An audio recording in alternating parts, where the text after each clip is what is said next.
Don't worry guys, I promise that there are no jump scares, okay? Hey Ronins, Billy here. I hope everyone's having a good Halloween. Just making sure you guys are safe out there, make sure nothing happens. But since it's Halloween, it got me thinking. I've played some shit. There are a lot of creepy, unsettling, or even eerie games that I've played. Some are straight scary, but some are deceivingly normal, with the other side hidden deeper. And that's what I want to talk about today. Just a heads up, there might be spoilers, but grab your Halloween candies, get comfy, try not to shit yourself. Alright, maybe that's too much. Okay, maybe. It's not going to be that scary. Hopefully I let you guys know some of the games that I have played personally. Alright, the first game we're going to talk about is Poppies Playtime. This game recently came out this October, and it's pretty much one of the big internet craves right now.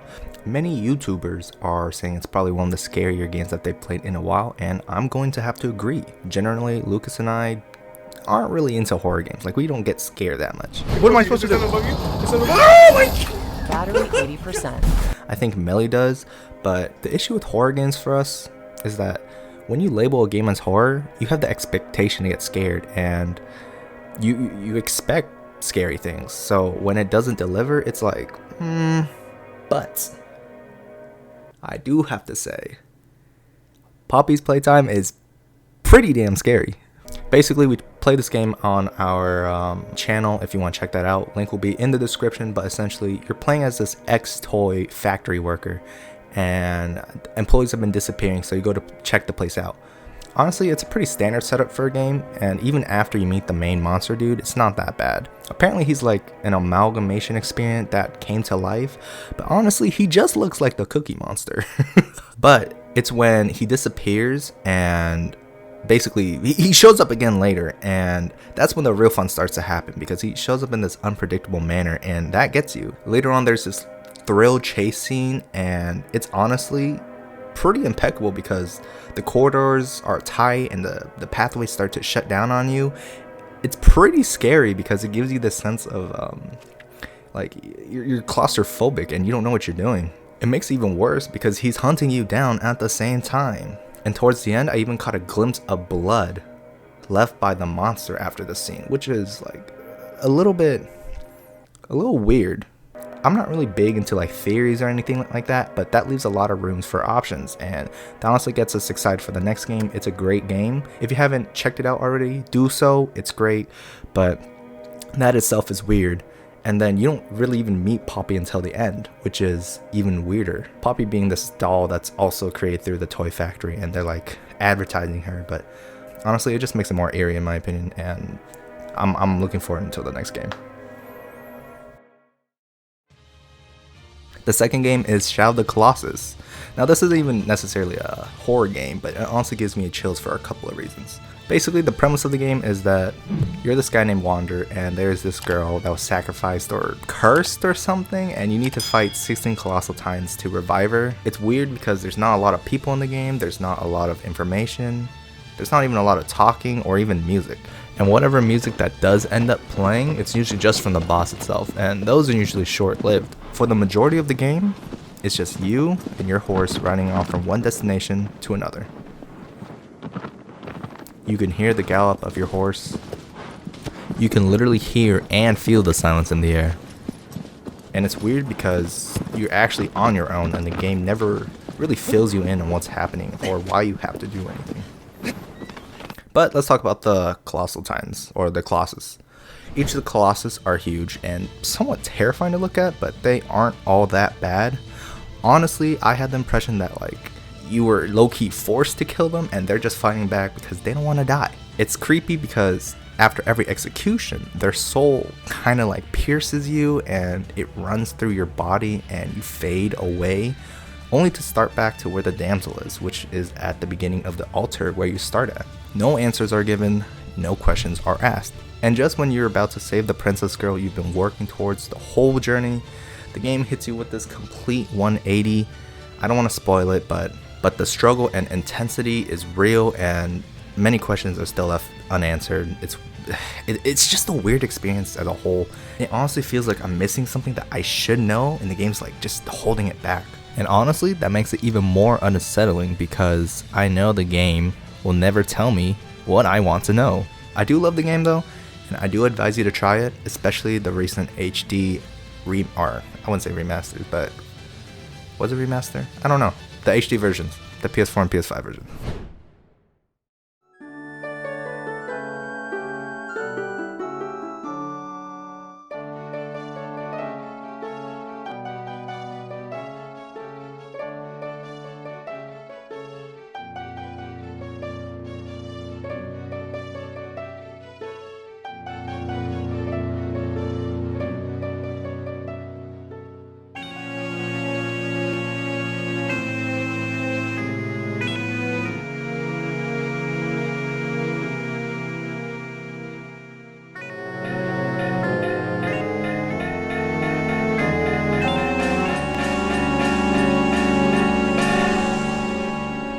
The last game I want to talk about is The Legend of Zelda Majora's Mask. Now, this is one of my favorite games ever, of all time. Let me just say it right now, I'm not going to talk about everything. I just want to make it clear that I want to make another video on this game separately, okay?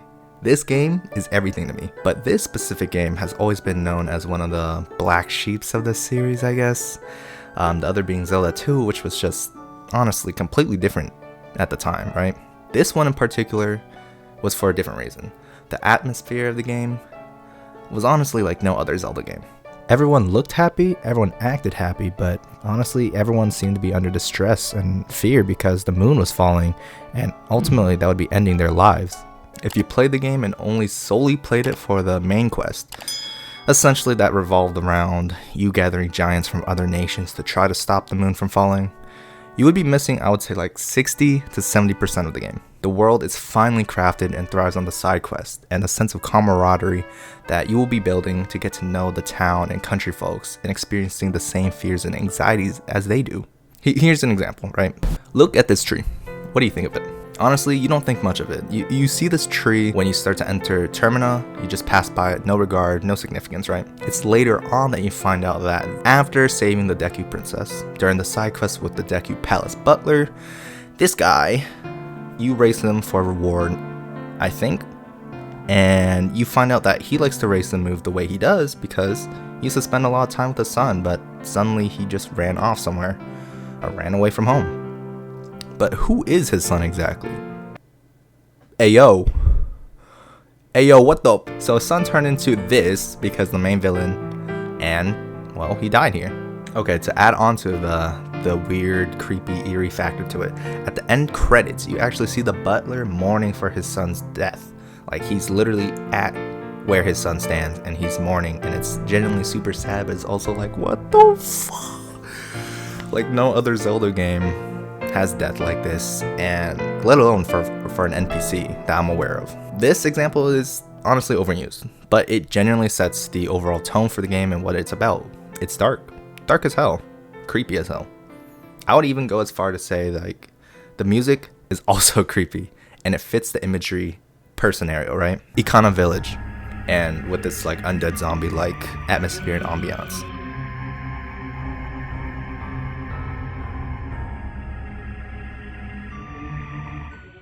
The Great Bay with the unknown depths and the feeling of something is wrong within the ocean.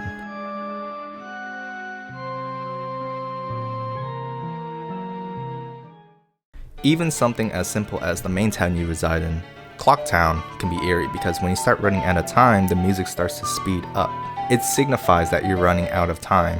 Everyone's running out of time. There is a reason this is one of my favorite games, and honestly, the creepy factor just adds to it. I feel like when I play this game, it makes me feel like I'm in a position where I'm under pressure. I need to help these guys. I need to do all these things. And I don't know, it makes me feel some type of way. A good way. I love this game. And that's it. No jump scares. Just creepy as hell games, in my opinion. I hope you guys enjoyed some of the takes on some of the more eerie or creepy games, in my opinion, that I have played. I know I missed out on a lot. I know there's a lot of horror games or things like that, but these are just games that I played that I had a personal connection and I just felt weird about, right? But please let me know in the comments what your thoughts are and what other Eerie games that you have played. Also, check out our Twitter, Twitch, TikToks, all those good stuff in the descriptions. I think that's it. I'll be talking to you guys later on, and peace.